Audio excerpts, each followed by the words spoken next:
Hey, welcome back to Evil's Comics. This guy right here is Evil Mike, and this is going to be my best of 2021. Kind of like my list from Indies, DC, and Marvel. I got like top 20 for my Indies, I got a top 10 for my DC, and a top 5 for my Marvel. Um, I'll give you a little snippet on why I kind of picked it and just kind of move on. Like, what is it, 35 comics? So let's get into it, right? First up, I got, in no real particular order, it's not like first to last. I will keep my top 5 for the indies at the very end. But these are not really in any particular order. I can't really do that. I know like what my 2 or 3 favorite reads from the year was, but like as far as like classifying this one was better than that one, that's kind of more complicated. All this was based on like my excitement to read the next issue, like what each issue delivered on, stuff like that. But first up from Mad Cave, we got Nottingham, issue number, well, the whole series in general, 1 through 5. I enjoyed the whole series. I got issues 1 and 2 right here. I can say the only downside to this story was it was really hard to get. I was fortunate where I was able to pick up the whole series, and they do have a volume 2 coming. But if you do get a chance to maybe pick up a trade or something like that and you have not read it, it is a really good read. It's just a retelling, a kind of, a dark retelling of Robin Hood, just from the opposite way. Next up was a one that I loved all the way through, but that was Red Room. Ed Pisker's, even the free comic book day version of Red Room. I enjoyed it the whole way through. I know a lot of people plastered it as like super graphic and black and white, and it wasn't really black and white. It was like black, white, beige, and blue. It was just color was not needed. It was more your imagination. The story I enjoyed the whole way through. It wasn't like an issue to issue story. But through different stories, it kind of had like this connecting story that did make up a bigger picture. But I enjoyed the whole thing. I'm looking forward to more of the Red Room that's coming soon. Next up this is Scout Comics, but Black Caravan imprint. This is Broken Souls Ballad, and I enjoyed every single issue I picked up. It is one of the horror indies that I picked up, and it was the first one that I kind of like after Something is Killing the Children, and I think there was another one I picked up on, but it was one of the first books that I had actually like taken a chance on. But issues 1 through 5, I think I've read so far. They were the art was amazing. The story progressively was really good. Each story kind of focused on another kid that's involved with these different experiments. But overall, it was a great read so far. Next up, another series that was big on a lot of people's, was Layla Starr.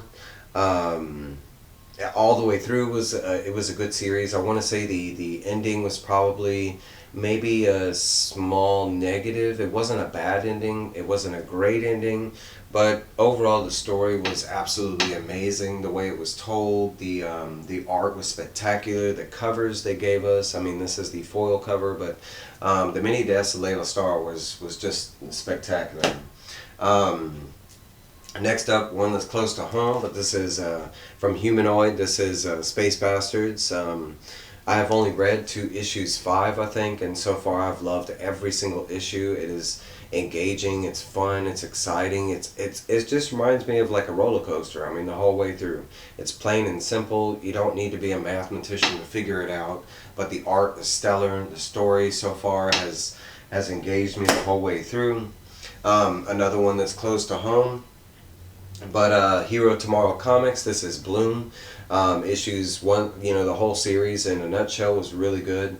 I'm really excited to see where Ted, kind of, when we finally get to see her as a main villain show up in Apalma and that kind of stuff. But overall, reading each individual issue, the art that Butch Mappa gave us, it was excellent, stunning, and it was a great story. Another one that was very, very hard to find but I was fortunate enough to find all issues that they came out with. But I do know they do have a trade now, but this is the dark version of kind of Peter Pan, and this is Heavy Metal Magazine's Never Never. My boy Mark McCain killed it. Every single issue was great. The art was stellar all the way through. It is dark, it is very horrific, and it is a completely different version of Peter Pan. It was an excellent read. Next up from Image, we got all the way through, we got Geiger. The complete story was excellent. I can say the only downside is you gotta wait a little while to see where the story's gonna go. But each issue delivered. There was a couple issues that brought me to tears.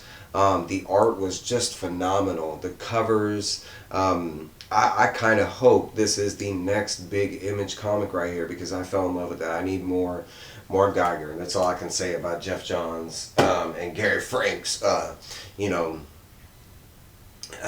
Next up from Image, another one, we got Scott Snyder and Tony S. Daniels, Nocterra, all the way through issues like 1 through, and I think right now they just dropped out with like Black Top Bill, another addition to the story. But Nocterra, I think issues 1 through 6 were phenomenal. Each read was great. The art is spectacular. I can't wait until we do get this made into a TV, or I'm hoping a TV show, not a movie, but it can be done in a movie too.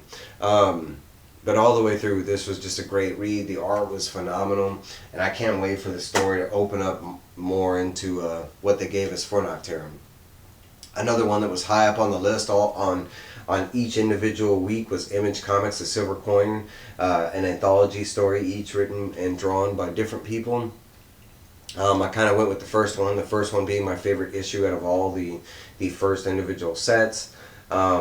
But the Silver Coin was a great little horror anthology series that didn't disappoint all the way through. I think the third issue was the only issue that was kind of like, but it still was good.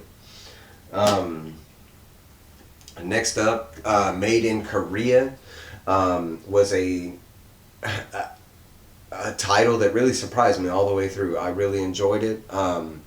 I mean, it touched on some hard places. This is another book that brought me to tears on several different occasions, and almost questions, where they were kind of going with the book at one point, and I loved where they took it. But a great read altogether. If you happen to grab a trade or floppies of that one, I highly suggest it. It doesn't look like it would be much, but it packs a punch, I can say that. Next up from Colin Bum, we got Dark Horse, we got Lucky Devil. I enjoyed this short story all the way through. I think it was only a 4-issue run. The first issue, I know a lot of people weren't sold on, and I was kind of like at the very end, I was like, yes, I can see the potential, and it did not disappoint. All the way through, the art was phenomenal, and the story altogether was great. It was so fun, engaging, and just a different type of read, especially for all those naysayers that, with some evil, you can't do no good kind of thing. And this book proved the different. Next up is a book that I know a lot of people didn't touch on, but this is from Vault Comics by Hollow Heart. I enjoyed the first 4 issues that I read of the series. It was phenomenal. The first book made me think so much after I put this book down. It was crazy. But it was so good. The art in it, I wouldn't say is phenomenal. I want to say it's at a medium level, but the art's kind of the backup in this story. The story is the great part of the story, and it gets you to think, engaging from issue 1 to issue 2, issue 3. It was good.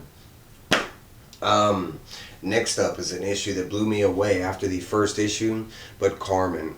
Gilliam March from Image. The first, I've read, I think the first 4 issues, and I'm waiting on the 5th issue. Nothing in particular why I'm waiting on it, I'm just behind. But each 4 issues, and I know the 5th issue is not going to disappoint either, but the art is phenomenal, and it is probably hands down one of my top picks for art of this year. Gilliam March, and this book was crazy. I mean, just the anatomy that's involved in this book is phenomenal. Just an air to the warning, there is a little bit of nudity involved in that book, but other than that, it was great. We're getting to my top 5 right now. And if you know me, you kind of know or can guess what my maybe top 2 or top 3 is. But let's go. From IDW, this is Bermuda. This is going to be like my number 5, let's say. All the way through, I enjoyed Bermuda. It was phenomenal. The art in it was spectacular. From from cover to cover, the book gave you stuff. It had a phenomenal map that tied in with each individual issue. It was great getting to know Bermuda and the Isle of Tregole. It was great. I hope we get more of Bermuda, or maybe just more from that world, perhaps. Another book that didn't disappoint. Each issue, I think I only have the first 3 or 4 issues. I'd have to go check. But this is Behemoth, Cinnamon. And written by Victoria Douglas. I got to give her a shout out because she does the art and the writing in this book, and the art is spectacular.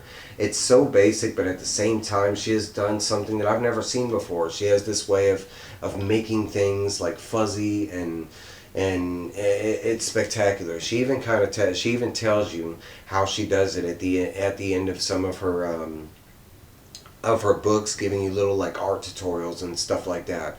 But all the way through, Cinnamon was basic, it was fun, easy to read, and if you love animals, especially cats, it's right up there for you. But you don't have to love cats, but it's still a fun, great read.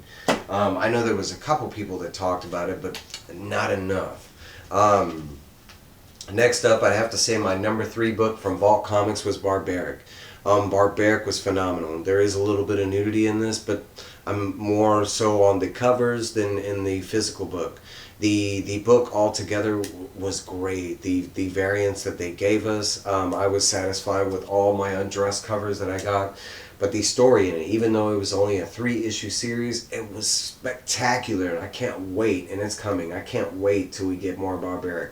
But not only that, this is probably one of my hands down my like easiest reads to give to a new comic book reader right here, because it's only 3 issues. It doesn't matter what you're into, you're gonna find something you're gonna like in this book. But it was great. The art, the story, it packed a mega punch. My number 2, and this was hard, but I'm going to have to give it to Vinyl. Image Comics, definitely, hands down, each individual read, I was blown away. I love the art, I love the story, I thought it was fresh, new, and for me, it was altogether exciting. Each individual issue brought you closer to the end of the story, but also kind of kept you at a mystery to see where the rest of the story was going. There was a couple different like Easter eggs that were going throughout the beginning issues that you really had to pay attention to, and didn't play out until about the 4th issue. But Vinyl all the way through was phenomenal. I love when a book ties in the name with the title and makes everything masterpiece. That's all I gotta say. Now I know, everybody knows what this book is, but hands down, and I didn't grab all my books, but Sweet Paprika has been my top book from this year. And not only is it my top book from DC, Marvel, and Indies, but I mean, and this is my opinion, of course, but hands down, this has been one of the funnest, engaging, best reads from this year. It is something that you have to get past to read, which I understand for a lot of people, but once you do and you jump into the story, it is so fun. I've never had a book that like made me think outside the book so much and bring me back to the story. Not because I wanted to, but on a thinking level, like what was I mean, there was many times in this book where I had to go back and I had to think about stuff, and it just, I mean, America and Dolphin kicked it out of the park. The art, I love the art. I am biased. I love her art in each individual episode, each individual issue. I kind of go after all her covers, but that's not to say I don't. I pick up all our covers, and like right here, I this is like the only series that I went after second prints and so forth. But hands down, Sweet Paprika was my number 1 from the year. Let's get into DC. This is going to be my top 10, and I'm going to save like my top 2 for the last. In no particular order, but same thing.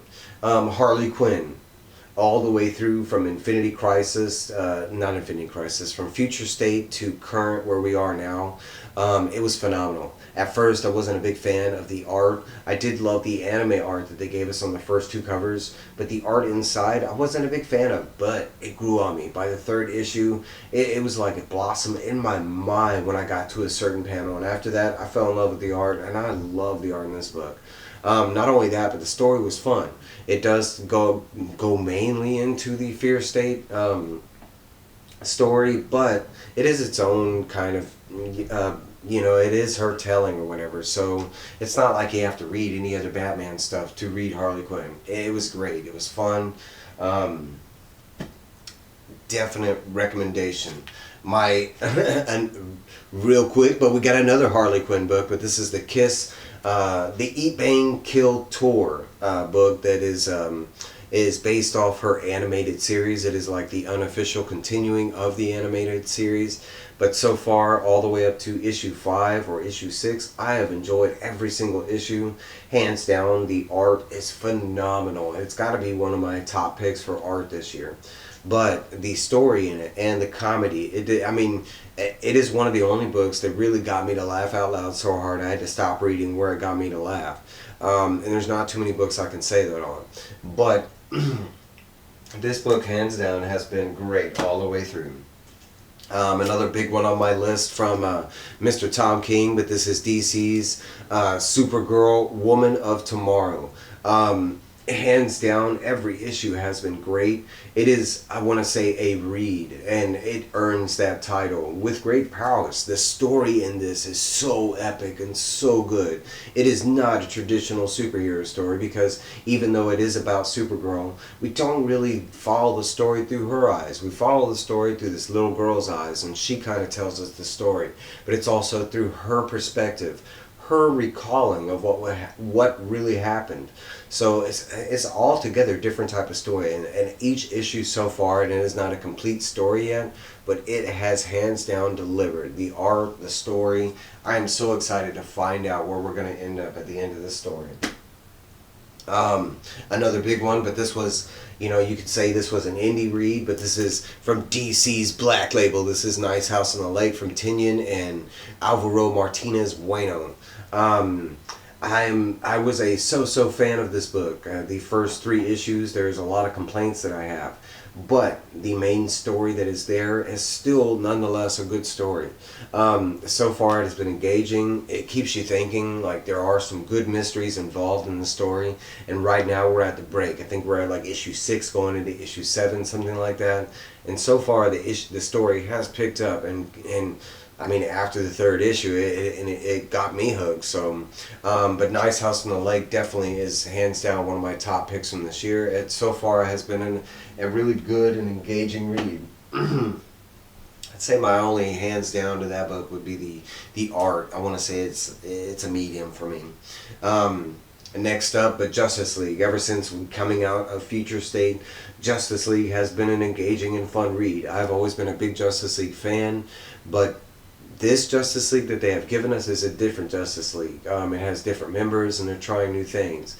But hands down, this new edition of the Justice League has been fun the whole way through, with new additions like Black Adam and Naomi being powerhouses to the group. It's been really dope. Highly recommend. Another big one for a lot of people, and that is from another big one for me, but that is my boy the Joker. The Joker in his originally planned 12-issue series that now is an ongoing series has not disappointed. There is issue 3, I think, or issue 5, something like that kind of slowed down, and it was kind of like a flashback backstory kind of thing. But other than that, that was most people's complaints. For me, I've enjoyed every single issue. I loved Vengeance. I love the Punchline backstory. I love the Joker main story. All of it has been great. I'm kind of curious to see where they're going to lead us, because the whole plan of the book is for the Joker to die. Are they really going to do it? Probably not, but who cares? Still good writing and good art. Next up, and brand new for me, but Wonder Woman. Ever since Future State, Wonder Woman has been a phenomenal read, trying to figure out where Wonder Woman fits in the DC universe. Ever since her fight with the Batman Who Laughs at the end of the DC Metal major event, she's kind of been flipping through different worlds and finally landing back on our Earth. And every single issue was really good. The villain that popped up during that time arc or time frame or whatever was really decent. And the new additions like this, the the lasso of fate that they had given her during that brief time was pretty dope as well. But last but not least, and of course there's a lot of great books in my roundhouse, but that we're getting into, I still got, these are my like top three, I guess you would say. But this was overall Future State, and specifically the next Batman. Ever since they have introduced Jace as the next Batman, I've enjoyed every single issue from I Am Batman, from the next Batman. They have done his story so far in little like mini arcs and everything, but each individual like issue, each individual arc has been great. They have put so much effort into building up the next Batman, Jace Fox, and him not only finding his own want and need to be Batman, but finding his own Batsuit, finding his own Batcave. It wasn't given to him. It wasn't, he didn't steal it, but at the same time, he is making it his own kind of thing, and his journey has been spectacular the whole way through. Let's get into it. My number two coming out of Future State, and this was a hard pick, but definitely goes to Wonder Girl from Future State. Our new introduction of Yara Flor, I have loved ever since I first laid eyes on Yara. I have a secret man crush, and it's never going away. I love that we got a new Brazilian take on the Amazons during this time frame. I love that she kind of ran with the Wonder Woman, at the time when Diana was, disappeared from the main continuity. But so far, each individual of Wonder Girl and Yara Flor's adventure has been excellent, and Jolie Jones is killing it on the art. I love the art so much. It has like a Greek mythology type feel to it, but it's not really Greek because she's in Brazil, so it's kind of a mix of a little different stuff. But I have enjoyed every single issue, and the art is just, oh my god, it's amazing. Next up, but this is a big giveaway right here, but one of my big ones is Batman. I know a lot of people are hands up in Tynion's Batman, but for me, Tynyon has been written Batman for 15 years now. I have enjoyed ever since he has started way back with Detective Comics, and all the way up until now. This year in Batman alone has been some of the funnest and best Batman reads, in my opinion, in the last 20 years. I mean, we went from, City of Bane to Joker War to Fear State, in between Future State and the DC Metal timeline. I mean, both Detective Comics and Batman, and I know I have a Batman comic, but technically you have to read both to get this main story. Especially this year, hands down, you kind of had to read both to be, kind of fluent with both storylines. I read the Bat Family in general. There's only a couple of the Bat Family I kind of stay away from, but overall, if it ties into an event, I am there. But overall, this past year with Batman has been one of my funnest times with Batman, and I'm looking forward to Williamson and the next run of Batman, and we'll see where it leads us. And last but not least, by no means, but this is my top 5 from Marvel, and really, let me see if I can put it to, yeah, I kind of do, but let's go. And there's no particular order or anything, and I know all categories, I've left some out, I know, and I'll bring up some honorable mentions at the end. But first we have Moon Knight from Marvel. I have enjoyed every single issue of Moon Knight so far. I think I'm only on issue 5, and I know there were some complaints around issue 4 and stuff like that, but for me, not knowing a lot about Moon Knight, I have read some of him before, but without having a vast knowledge, it has actually been a really fun and engaging series for me. The art has been phenomenal, and the story has been really fun, so I'm kind of still on the positive note with Moon Knight so far. I think they are kind of handling it justice, kind of thing. Next up, and another one that I don't think get talked about a lot, but this has to be like my hands down one of my favorite Marvel series from the year. And kudos to Marvel and Disney, and specifically for doing this, because I was really worried that they had picked up the Fox franchise and we were not going to get like a rated R Alien Xenomorph series, but in comic book form, they did not disappoint. From the first arc, each issue was really good. It was engaging. The art was badass. Most of it was done by Inhut Lee. but the horror in it was actually really, really good and graphic. So it really surprised me. So I have to give them props where props are due. But Aliens, hand down, so far the first arc was great. The little one shot that they gave us was good. And so far the second arc is picking up and has not disappointed so far. Next up, and another big one on everybody's list, but this was a big one for me, but Beta Ray Bill. I have always been a Beta Ray Bill fan, but I've never really got a chance to read him. I've always seen him in anime and on cards and video games and stuff like that. But I've always enjoyed the way he's looked. So getting to read a little solo series, but Daniel Warren Johnson and Mike Spicer, they brought it. I mean, this little 5-issue series, hands down, was one of my best reads from this year alone. Every issue, and not just Marvel, DC, but no, it was one of the best reads of the year. Art, story, it was engaging, it was fun, the art was phenomenal. It had these massive, 2-page spreads in it. It was really good. Hands down, if you get a chance to pick up Beta Ray Bill, even if you don't know anything about the Thor world, it don't matter because neither did I, and it was a great read. Next up, an event that we got during this past year, and a great event. This is Extreme Carnage. This is the alpha issue, but technically I think it was like 7 or 8 issues in the whole series. There were no tie-ins, which was great. One of the major reasons it made it on this list. But altogether it was a fun read. I am a big fan of Carnage and all the other symbiotes. And I rather enjoyed it all the way, from start to finish. In my eyes, it did kind of have a good ending, and it kind of opened the door from some more things to come. So it was nice to have Cletus Cassidy back in the main continuity kind of thing. And last but not least, but let's go with, Kang.